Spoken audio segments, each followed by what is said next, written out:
नमस्कार दोस्तों, welcome to Sambhav education. This is Aryan Shukla. दोस्तों, आज की क्लास में हम मॉडल पेपर डिस्कस करेंगे जिसमें जीके के टॉप के क्वेश्चन होंगे। सभी लोग क्लास को ध्यान से देखिएगा।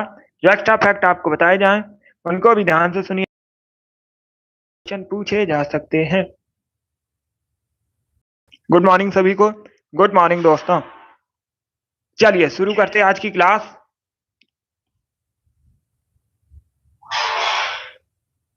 इसका आंसर करिएगा क्वेश्चन नंबर फर्स्ट के लिए। सभी जल्दी से आंसर करिए क्वेश्चन नंबर फर्स्ट के लिए। बताइए, वेटन कप किस खेल से संबंधित है? इसका राइट आंसर क्या होगा? क्रिकेट, हॉकी, बैडमिंटन या फिर फुटबॉल?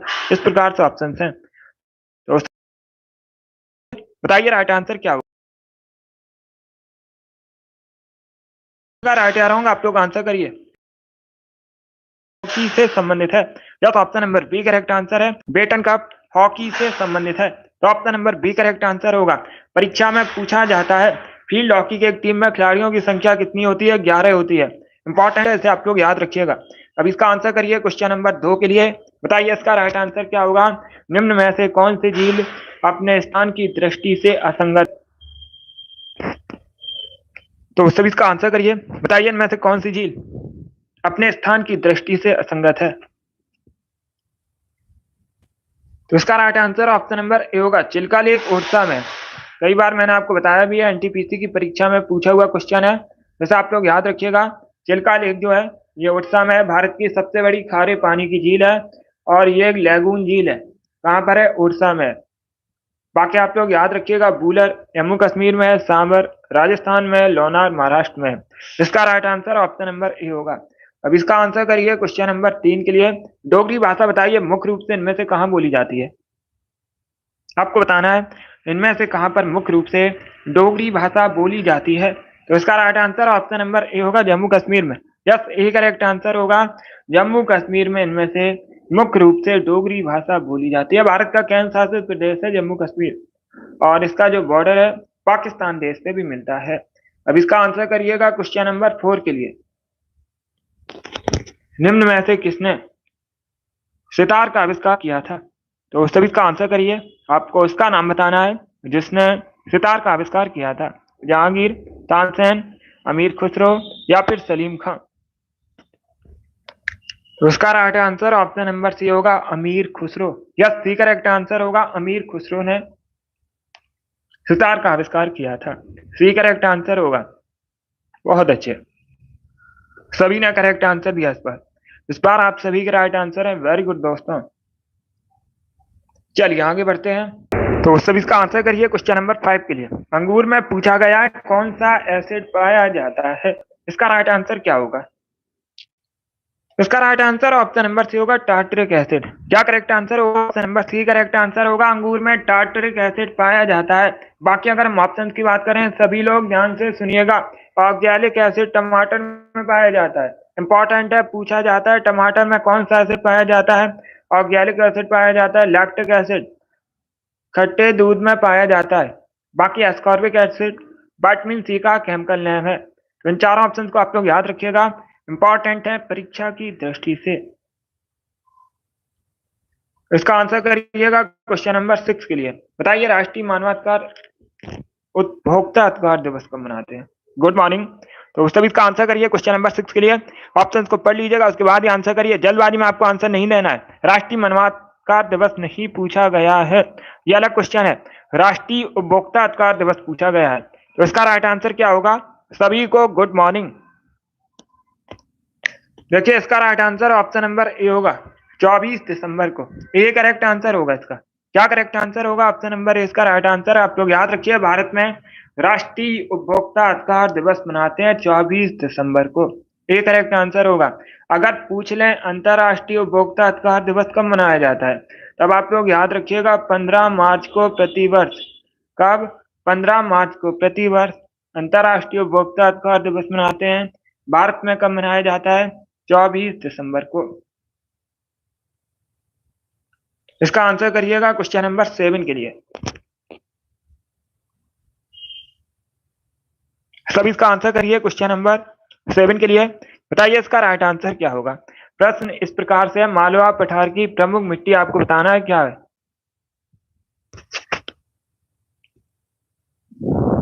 तो सब इसका आंसर करिए क्वेश्चन नंबर 7 के लिए। मालवा पठार की प्रमुख मिट्टी बतानी है। इसका right answer option number C होगा, काली मिट्टी। सी करेक्ट आंसर होगा। तो काली मिट्टी है, मालवा पठार की प्रमुख मिट्टी है। Option number C correct answer होगा। बाकी आप लोग याद रखिएगा, कपास की खेती के लिए सबसे अच्छी मिट्टी होती है काली मिट्टी। इंपॉर्टेंट है, इसे याद रखिएगा। इसके साथ ही याद रखिएगा, काली मिट्टी को रैगुर मिट्टी के नाम से भी जाना जाता है। ये पूछा जाता है प्रश्न, अन्य नाम क्या है काली मिट्टी का? रैगुर मृदा, रैगुर मिट्टी के नाम से भी जानते हैं। अब इसका आंसर करिएगा क्वेश्चन नंबर 8 के लिए। हवाओं का देश किसे कहा जाता है? उस देश का आपको नाम बताना है जैसे हवाओं का देश कहते हैं। तो right answer option number C होगा, डेनमार्क। या तो option number C correct answer है। आप लोग याद रखिएगा, डेनमार्क को कहते हैं हवाओं का देश। अब इसका आंसर करिए क्वेश्चन नंबर 9 के लिए। ज्योग्राफी से संबंधित क्वेश्चन है। प्रेस्पा झील बताइए निम्न में से किस महाद्वीप में स्थित है? तो सभी इसका आंसर करिए, बताइए इसका राइट आंसर क्या होगा। प्रेस्पा आपको झील बतानी है, कहां पर है? इसका right answer option number C होगा, यूरोप में। सी करेक्ट आंसर होगा इसका। क्या करेक्ट आंसर है? ऑप्शन नंबर सी इसका राइट आंसर है। बी करेक्ट आंसर नहीं होगा, सी करेक्ट आंसर होगा। यूरोप में प्रेस्पा लेक है, तो option number C correct answer है। अब इसका आंसर करिएगा क्वेश्चन नंबर 10 के लिए। सभी जल्दी से आंसर करिए क्वेश्चन नंबर 10 के लिए। सबने अभिज्ञा आंदोलन कब शुरू किया गया था, ये आपको बताना है।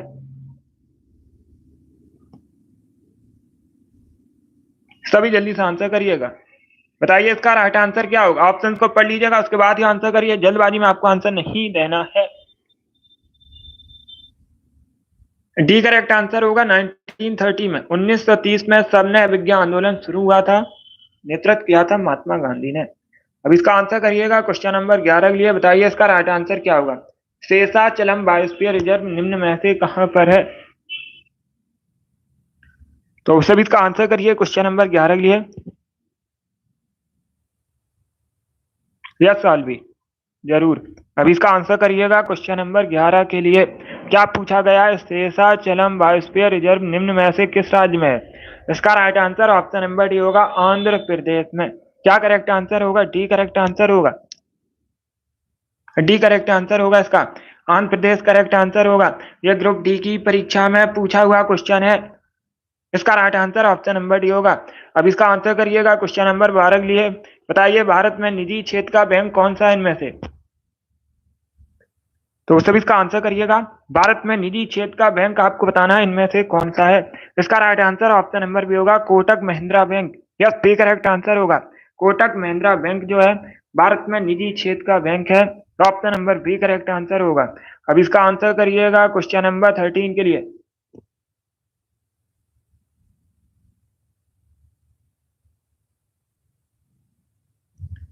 तो सभी इसका आंसर करिए, बताइए इसका राइट आंसर क्या होगा। ऑप्शंस को पढ़ लीजिएगा, उसके बाद ही आंसर करिए। जल्दबाजी में आंसर मत दीजिएगा। अयोध्या एयरपोर्ट का आपको नाम बताना है। बताइए इसका राइट आंसर क्या होगा।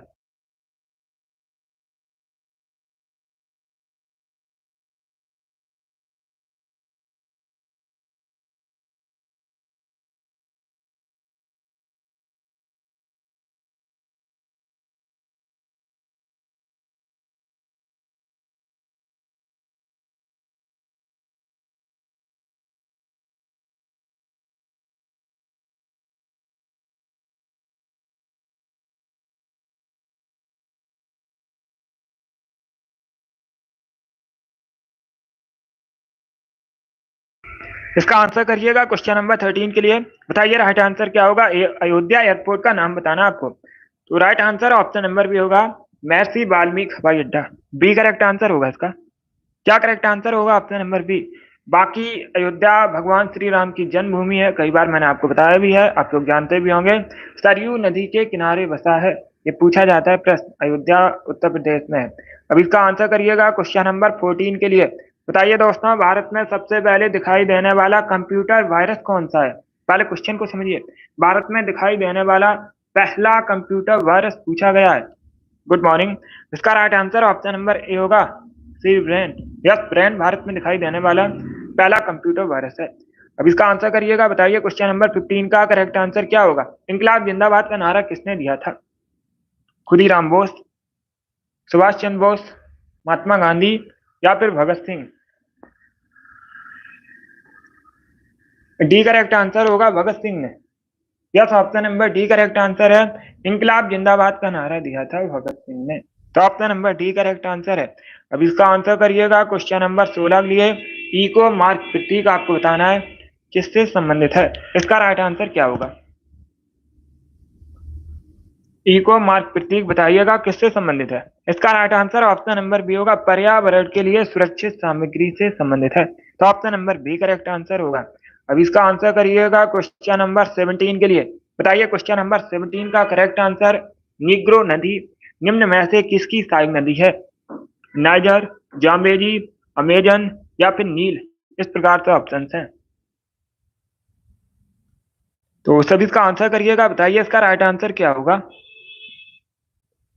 इसका right answer option number C होगा, अमेजन की सहायक नदी है निग्रो। सी करेक्ट आंसर होगा क्वेश्चन नंबर 17 का। सी करेक्ट आंसर है इसका।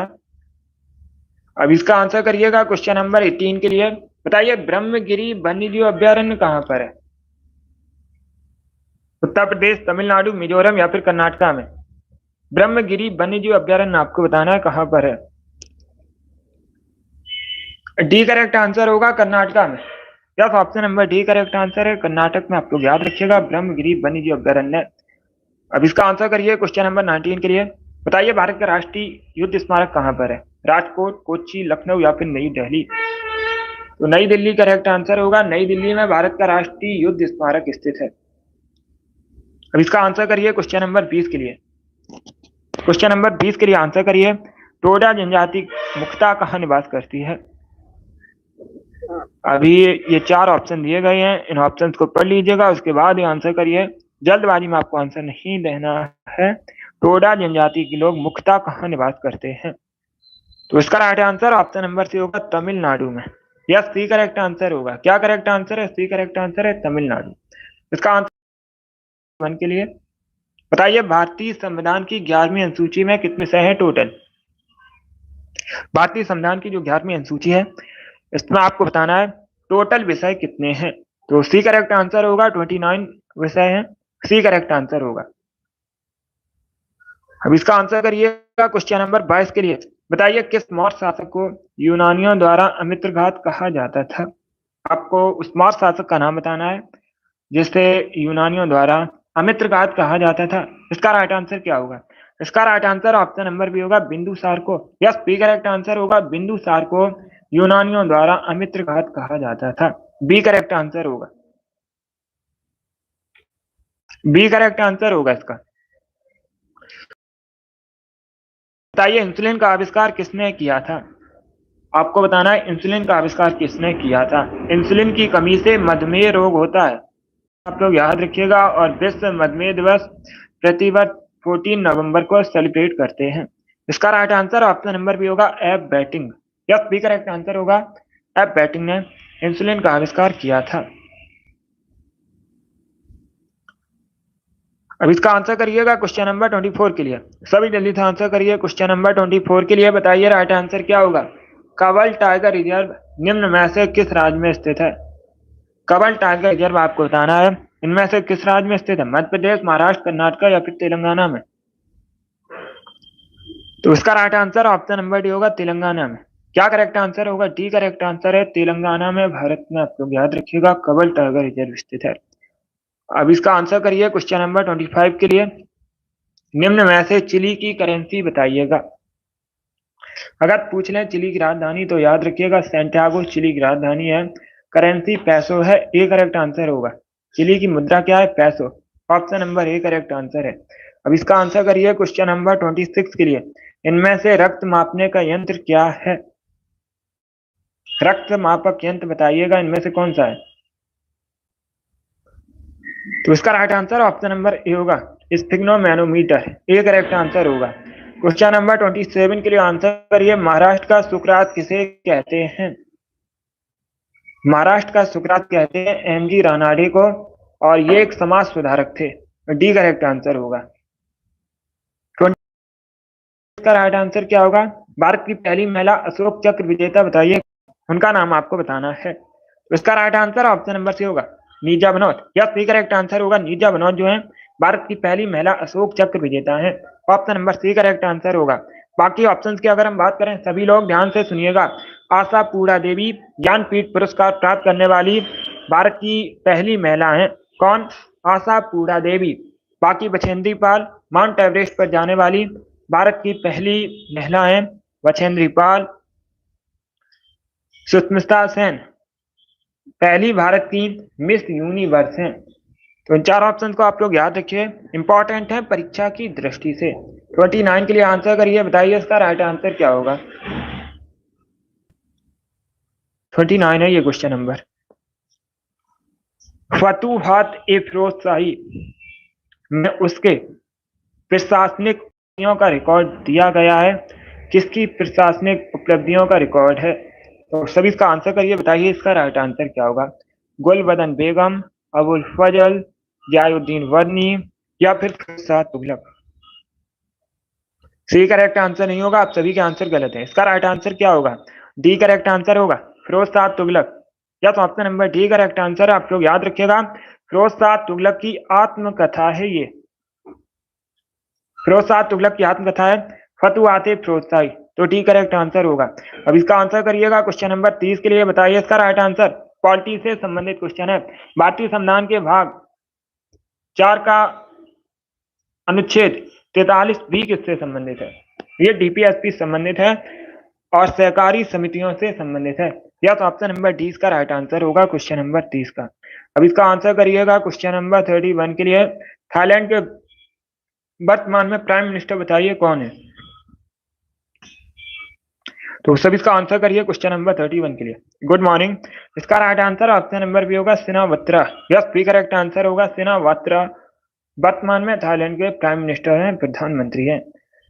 इसका आंसर करिएगा क्वेश्चन नंबर 32 के लिए। यह भी करंट का क्वेश्चन है, आपको आंध्र प्रदेश के वर्तमान में मुख्यमंत्री बताने हैं। तो इसका राइट आंसर क्या होगा? राइट आंसर ए है चंद्रबाबू नायडू। क्या तो option number A correct answer, आप लोग याद रखिएगा, चंद्रबाबू नायडू वर्तमान में आंध्र प्रदेश के मुख्यमंत्री हैं। मोहन चरण मांझी वर्तमान में ओडिशा के मुख्यमंत्री हैं। इंपॉर्टेंट है, इसे याद रखिएगा। मोहन यादव मध्य प्रदेश के मुख्यमंत्री हैं। गजेंद्र लाल शर्मा ये राजस्थान के मुख्यमंत्री हैं। चार ऑप्शन को आप लोग याद रखिएगा। अब इसका आंसर करिएगा क्वेश्चन नंबर 33 के लिए। क्वेश्चन नंबर 33 के लिए आंसर करिए। 1857 की क्रांति में दिल्ली का नेतृत्व किसने किया था? राइट आंसर ए होगा बहादुर शाह जफर, अंतिम मुगल शासक थे। इन्होंने 1857 की क्रांति में दिल्ली का नेतृत्व किया था। बाकी नाना साहब ने कानपुर का नेतृत्व किया था। बेगम हजरत महल ने लखनऊ का नेतृत्व किया था। रानी लक्ष्मीबाई ने 1857 की क्रांति में झांसी का नेतृत्व किया था। 34 के लिए आंसर करिएगा। कुमी नागा लोक नृत्य बताइए किस राज्य में प्रचलित है? मुक्ता कहां से संबंधित है?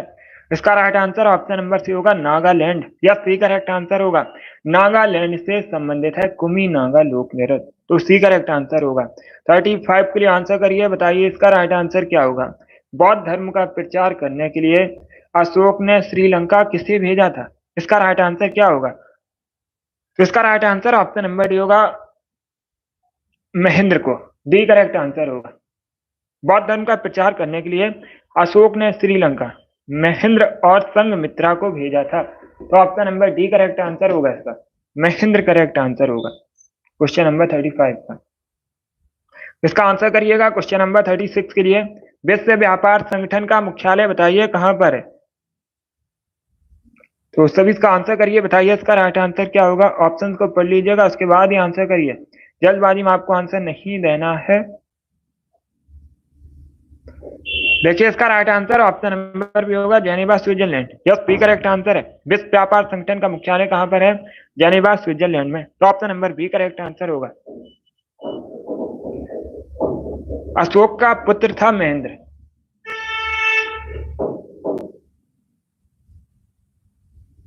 चलिए आगे बढ़ते हैं। अब इसका आंसर करिएगा क्वेश्चन नंबर 37 के लिए। क्वेश्चन नंबर 37 के लिए आंसर करिए, बताइए चोल राजाओं ने किस धर्म को संरक्षण दिया था? इसका right answer option number C होगा शैव धर्म को। या सी करेक्ट आंसर, आप लोग याद रखिएगा, चोल राजाओं ने शैव धर्म को संरक्षण दिया था। सी करेक्ट आंसर होगा। अब इसका आंसर करिएगा क्वेश्चन नंबर 38 के लिए। क्वेश्चन नंबर 38 के लिए आंसर करिए, बताइए निम्न में से किसे श्वेत पर्वत कहा जाता है? तो सभी इसका आंसर करिए, बताइए इसका राइट आंसर क्या होगा। इनमें से किसे कहते हैं श्वेत पर्वत? Right answer option number D होगा धौलागिरी को। Yes, option number D correct answer है, आप लोग याद रखिएगा, धौलागिरी को कहते हैं श्वेत पर्वत, डी करेक्ट आंसर होगा। अब इसका आंसर करिए क्वेश्चन नंबर 39 के लिए। भारत में दलविहीन प्रजातंत्र किसने प्रस्तावित किया था? तो सभी जल्दी से आंसर करिए, बताइए इसका राइट आंसर क्या होगा। भारत में दलविहीन प्रजातंत्र किसने प्रस्तावित किया था? इसका right answer option number D होगा जयप्रकाश नारायण। यस, जयप्रकाश नारायण ने भारत में दल विहीन प्रजातंत्र प्रस्तावित किया था। इसका आंसर करिएगा क्वेश्चन नंबर 40 के लिए। सारी जहां से अच्छा हिंदुस्तान हमारा के रचनाकार कौन है? ए करेक्ट आंसर होगा इकबाल। यस, कौन है रचनाकार? इकबाल, ए करेक्ट आंसर होगा। 41 के लिए आंसर करिए, बताइए अमृत बाजार पत्रिका की स्थापना किसने की थी? संपादन बताइएगा किसने किया था अमृत बाजार पत्रिका का? तो इसका right answer option number D होगा Shishir Kumar Ghosh. Yes, option number D correct answer है। 42 के लिए आंसर करिए, बताइए इसका राइट आंसर क्या होगा। मुंडा क्रांति के नेता कौन थे? 1899 1900 में हुई थी मुंडा क्रांति। इसके नेता आपको बताना है नेतृत्व किसने किया था, तो सी करेक्ट आंसर होगा बिरसा मुंडा ने, सी करेक्ट आंसर होगा। अब इसका आंसर करिएगा क्वेश्चन नंबर 43 के लिए। भारत का राष्ट्रीय पंचांग किस संवत पर आधारित है? सभी जल्दी से आंसर करिए। भारत का जो राष्ट्रीय पंचांग है किस संवत पर आधारित है? विक्रम संवत, कली संवत, शक संवत, या फिर इनमें से कोई नहीं?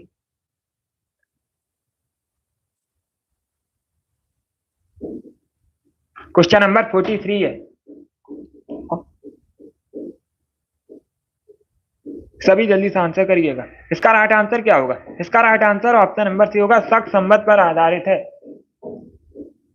भारत का जो राष्ट्रीय पंचांग है शक संवत पर आधारित है, सी करेक्ट आंसर होगा। चलिए आगे बढ़ते हैं। अब इसका आंसर करिएगा क्वेश्चन नंबर 44 के लिए। बताइए इसका राइट आंसर क्या होगा। एग मार्क एक्ट भारत में कब लागू किया गया था? इसका राइट आंसर क्या होगा? ए करेक्ट आंसर होगा 1937 में। क्या करेक्ट आंसर होगा? Option number A correct answer है 1937 में एग मार्क एक्ट भारत में लागू हुआ था। 45 के लिए आंसर करिए, बताइए भारत में व्यापक फसल बीमा योजना कब शुरू हुई थी? इसका राइट आंसर क्या होगा? सभी जल्दी से आंसर करिएगा। बहुत अच्छे, जल्दी से आंसर करिएगा। बहुत अच्छे, इसका right answer option number C होगा 1985 में। क्या करेक्ट आंसर होगा? सी करेक्ट आंसर होगा। गुड मॉर्निंग, आप लोग याद रखिएगा, भारत में व्यापक फसल बीमा योजना 1985 में शुरू हुई थी, सी करेक्ट आंसर होगा। अब इसका आंसर करिएगा क्वेश्चन नंबर 46 के लिए। प्रेम पचीसी के लेखक बताइए कौन है? सभी जल्दी से आंसर करिएगा। देखिए इसका right answer option number A होगा मुंशी प्रेमचंद, ए करेक्ट आंसर होगा क्वेश्चन नंबर 46 का। अब इसका आंसर करिएगा क्वेश्चन नंबर 47 के लिए। वह अंग्रेज कौन था जो मुगल शासक जहांगीर के दरबार में भारत आया था? इसका राइट आंसर क्या होगा? तो सब इसका आंसर करिए, बताइए इसका राइट आंसर क्या होगा। इसका right answer option number A होगा Thomas Roe. Yes, option number A correct answer होगा। थॉमस रो अंग्रेज जहांगीर के शासन में भारत आया था, तो option number A correct answer होगा। इसका आंसर करिएगा क्वेश्चन नंबर 48 के लिए। अब इसका आंसर करिए, बताइए जिंक सल्फेट का आमतौर पर प्रयोग किया जाता है, किस रूप में प्रयोग किया जाता है? तो सभी इसका आंसर करिए, बताइए इसका राइट आंसर क्या होगा। बहुत अच्छे, इसका राइट आंसर होगा ऑप्शन नंबर ए कवकनाशी के रूप में। Yes, option number A correct answer, आप लोग याद रखिएगा, जिंक सल्फेट का जो प्रयोग है कवकनाशी के रूप में किया जाता है, ए करेक्ट आंसर होगा। इसका आंसर करिएगा क्वेश्चन नंबर 49 के लिए। मणिक और नीलम किसके ऑक्साइड है? इसका राइट आंसर क्या होगा? माणिक और नीलम आपको बताना है किसके ऑक्साइड है, कॉपर, टिन, एल्यूमिनियम या फिर आयरन? तो इसका right answer option number D होगा, एल्यूमिनियम के ऑक्साइड हैं, डी करेक्ट आंसर होगा क्वेश्चन नंबर 49 का। अब इसका आंसर करिएगा क्वेश्चन नंबर 50 के लिए। आज का लास्ट क्वेश्चन है, पोटेशियम की खोज बताइए किसने की थी? पोटेशियम को कैसे रिप्रेजेंट किया जाता है? क्यों किया जाता है? क्योंकि पोटेशियम का जो लैटिन नाम है कैलियम है, पूछ सकते हैं परीक्षा में पोटेशियम का लैटिन नेम क्या होता है, तो आप लोग याद रखिएगा कैलियम। इसीलिए कैसे रिप्रेजेंट करते हैं? इसका right answer option number A होगा, हम्फ्री डेवी। क्या करेक्ट आंसर है? ए करेक्ट आंसर होगा क्वेश्चन नंबर 50 का। बहुत अच्छे। चलिए दोस्तों, आज की क्लास में हमने जीके के 50 इंपॉर्टेंट क्वेश्चन डिस्कस किए with extra fact. I hope आप सभी को ये प्रश्न समझ आए होंगे। सो क्लास को लाइक कीजिए, शेयर कीजिएगा, चैनल पर नए हैं चैनल को सब्सक्राइब कीजिए, बेल आइकन को प्रेस कीजिएगा ताकि सभी नोटिफिकेशन आप तक पहुंच सके। ये वाली डेली क्लास होती है सुबह 10 बजे। सभी लोग डेली सेशन को ज्वाइन कीजिएगा। अगली क्लास का टाइम याद रखिएगा, शाम को 8 बजे क्लास होगी, जीके जीएस की क्लास होगी, सेशन को ज्वाइन कीजिएगा संभव एजुकेशन चैनल पर। चलिए इसी के साथ मैं आपको मिलूंगा अगली क्लास में। Thank you guys, thank you for watching.